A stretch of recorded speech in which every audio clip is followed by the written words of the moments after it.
Hello all welcome to PR studios. Tollywood చిత్ర పరిశ్రమలో హిట్లు ఫ్లాప్లు కామన్.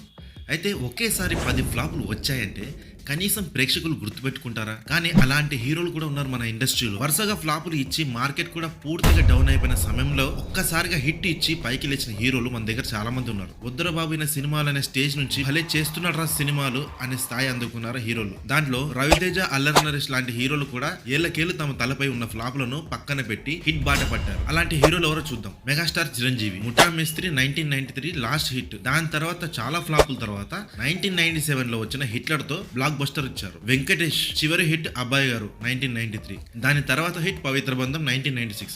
నాగార్జున చివరి హిట్ శివ 1989. దాని తర్వాత హిట్ ప్రెసిడెంట్ గారి పిల్లం 1992. బాలకృష్ణ చివరి హిట్ లక్ష్మీ నరసింహ 2004. దాని తర్వాత పెద్ద గ్యాప్ తర్వాత 2010 లో సింహతో వచ్చారు. అల్లరి నరేష్ చివరి హిట్ సుడిగాడు 2012. దాని తర్వాత 2021 లో వచ్చిన నాందితో హిట్ కొట్టాడు. రవితేజ 2017 లో వచ్చిన రాజాది గ్రేట్ తర్వాత 2021 లో మళ్ళీ క్రాక్ తో హిట్ కొట్టాడు. అల్లు అర్జున్ 2007 లో వచ్చిన దేశముద్రు తర్వాత మళ్ళీ 2012 లో జులైతో హిట్ కొట్టాడు. పవర్ స్టార్ పవన్ కళ్యాణ్ చివరి హిట్ ఖుషి 2001. చాలా గ్యాప్ తర్వాత 2012 లో గబ్బర్ సింగ్ తో బ్లాక్ బస్టర్ ఇచ్చాడు. జూనియర్ ఎన్టీఆర్ 2003 లో వచ్చిన బ్లాక్ బస్టర్ సింహాద్రి అయితే దాని తర్వాత మళ్ళీ 2007 లో వచ్చిన Yamadonga super hit. Super star Mahesh Babu 2006 లో వచ్చిన ఇండస్ట్రీ హిట్ పోకిరి. దాని తర్వాత మళ్ళీ 2011 లో దూకుడుతో హిట్ కొట్టాడు. మీకు తెలిసిన ఫ్లాప్లు కొట్టిన హీరో మళ్ళీ హిట్ ఏ సినిమాతో కొట్టాడు కమెంట్స్ లో ఖచ్చితంగా షేర్ చేయండి. Thank you for watching this video.